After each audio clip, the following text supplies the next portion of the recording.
Bem, gente, bom dia. Eu resolvi gravar esse vídeo para o YouTube, que eu fiz um vídeo para o Instagram falando sobre complicações em cirurgia. É um tema que é pouco dito e pouco comentado na cirurgia plástica, principalmente, porque ninguém gosta de complicação, ninguém quer ter complicação. Mas é importante a pessoa saber que as complicações existem e elas podem ocorrer. Então lá foi um vídeo rápido e aqui no YouTube a gente tem mais tempo. O que eu gostaria de falar primeiro é o seguinte: por que eu coloquei complicação em cirurgia e não complicação em cirurgia plástica, que é a minha especialidade? Porque as complicações elas ocorrem em qualquer tipo de cirurgia, ela não ocorre na cirurgia plástica. Né? Ela ocorre na cirurgia geral, na cirurgia vascular, na cirurgia ginecológica, na ortopédica. Qualquer cirurgia pode ocorrer algum tipo de complicação. Elas são muito, vamos dizer assim, a incidência é muito baixa de complicação, ainda bem. Não é à toa que as pessoas operam aí o dia inteiro. Se for no hospital, você vai ver que está tendo cirurgia o dia inteiro, à noite, às vezes de dia. E a incidência de complicação é baixa, mas quando ocorre com uma pessoa, ela fica, na cirurgia plástica, então, a pessoa desespera. Ai, meu Deus, que eu tive uma complicação, ou tive uma infecção, ou um hematoma, ou até uma necrose de pele. Isso pode ocorrer. A pessoa tem que saber disso. Agora, ela tem que saber que a maioria absoluta das complicações em cirurgias tem tratamento e tem como resolver. Isso não é o fim da picada. Desde que a pessoa saiba que essa complicação ela pode ser resolvida, né? Ela tem que trabalhar para resolver essa complicação e não aumentar a preocupação, desesperar e tudo, porque a gente, como médico, a última coisa que a gente quer é que a pessoa tenha algum tipo de complicação. Por quê? A gente vive disso. A complicação ela é ruim, não é só para o paciente. Quando o paciente complica, eu falo que às vezes o médico fica até mais chateado que o paciente. Ele não dorme, ele fica preocupado, ele pensa naquilo 24 horas, são coisas que ninguém sabe, mas a gente não dorme quando o paciente está complicado. A gente quer resolver aquele problema, vamos dizer, de imediato, né? Agora, tem algumas complicações que a pessoa tem, mesmo que sejam pequenas, que não podem ser resolvidas de imediato. Às vezes a gente tem que conter esse ímpeto que a gente tem de resolver tudo rápido. Né? Por quê? Porque muitas vezes a gente, para resolver determinadas complicações, a gente depende da resposta do corpo ao procedimento cirúrgico, né? Então, muitas vezes a gente espera o tecido melhorar. Vamos dizer que a pessoa tem uma infecção, por exemplo. Eu não tenho como reoperar uma pessoa infectada, né? Se ela está com a infecção, você vai ter que tratar a infecção primeiro, esperar melhorar, e aí sim você vai submeter talvez a outro procedimento cirúrgico para corrigir esse problema. Então, assim, é muito importante essa noção, né?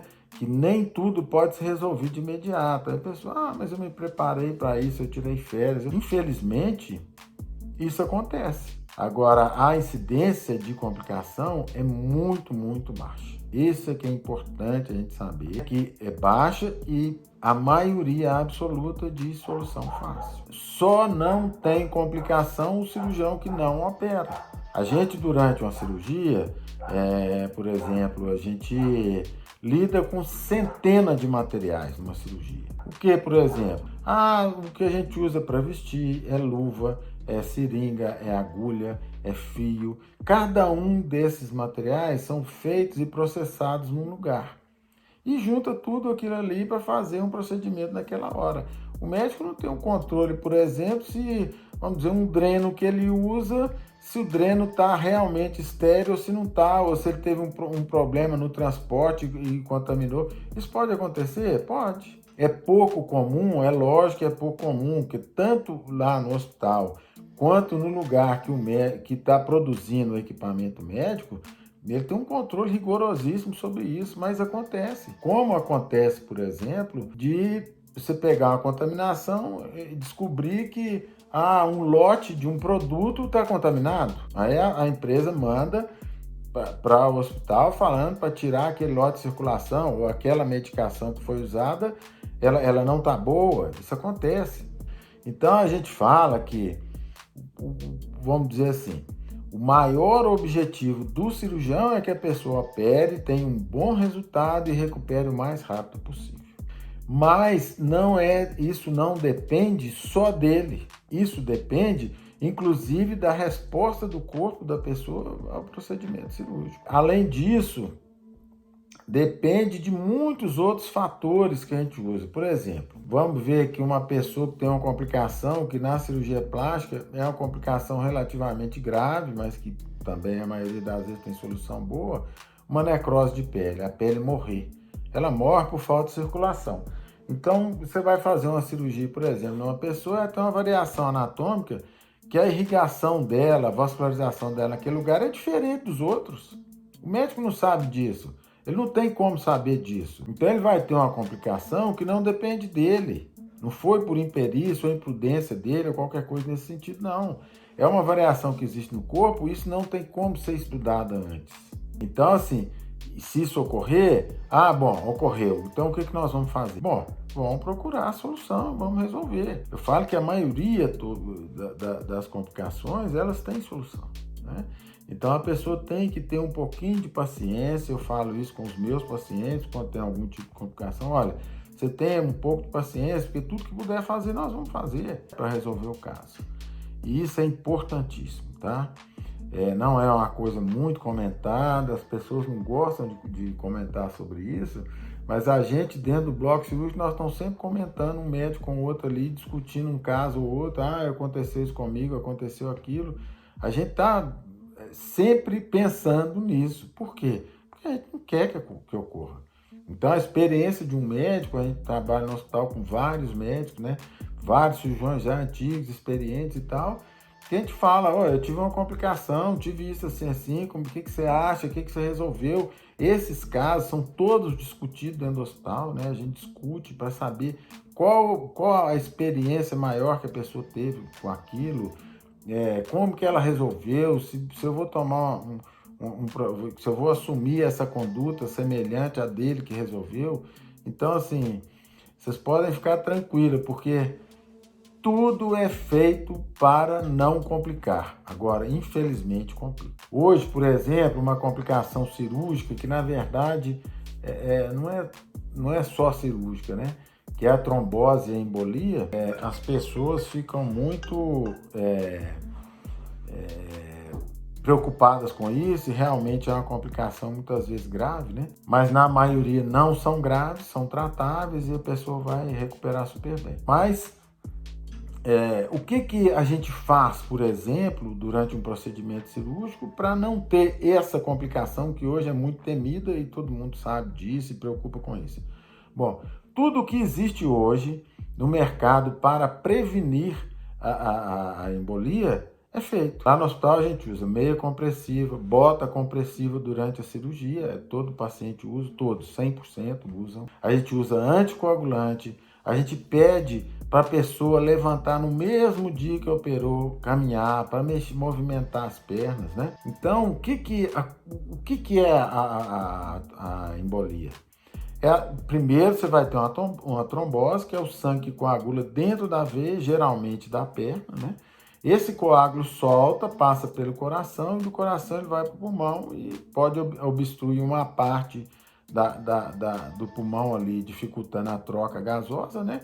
Ou até ser uma embolia maciça, e aí seria gravíssimo, né? E obstruir a respiração como um todo. A embolia, ela não está relacionada só ao procedimento cirúrgico.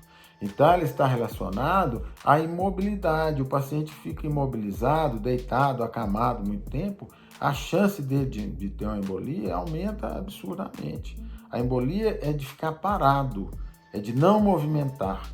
Então, eu falo que a gente usa tudo, né? Meia, bota compressiva, anticoagulante, mas melhor do que tudo isso é a pessoa deambular no mesmo dia, levantar em casa, não ficar deitado o dia inteiro, não ficar o dia inteiro acamada. Essa é a maior prevenção de todas para essa complicação que é a embolia pulmonar.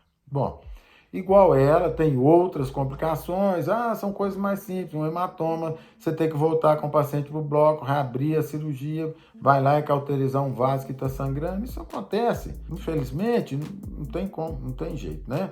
O que eu falei, uma infecção, uma necrose de pele, que é uma complicação assim, que deixa o cirurgião totalmente atormentado, porque é complicado de resolver, mas resolve, na maioria das vezes resolve, né? Então, assim, eu queria falar sobre isso, porque esse assunto é pouco comentado, e as pessoas acham que a complicação ocorre porque o médico quis. Bom, não é isso. O médico não quer. O cirurgião que está te operando ali, você pode ter certeza que o objetivo dele é que você tivesse boa no dia seguinte, né? Que resolvesse todos os seus problemas e no dia seguinte você tivesse ótima, tá? O que eu queria falar hoje é isso. Se vocês tiverem alguma sugestão de assunto que queiram conversar, eu acho que a gente não pode ter muito receio de falar sobre nada, porque isso é dito, inclusive, dentro do consultório, né? Para as pessoas terem essa noção de coisas que podem ocorrer e que essas coisas são preveníveis. Algumas são preveníveis e a maneira de prevenir são essas que eu estou falando. Então, qualquer coisa que quiser sugerir um assunto, alguma coisa, é só entrar em contato aí com a gente, né? E a gente faz outros vídeos para esclarecer esse tipo de problema, tá? Muito obrigado e um abraço a todos.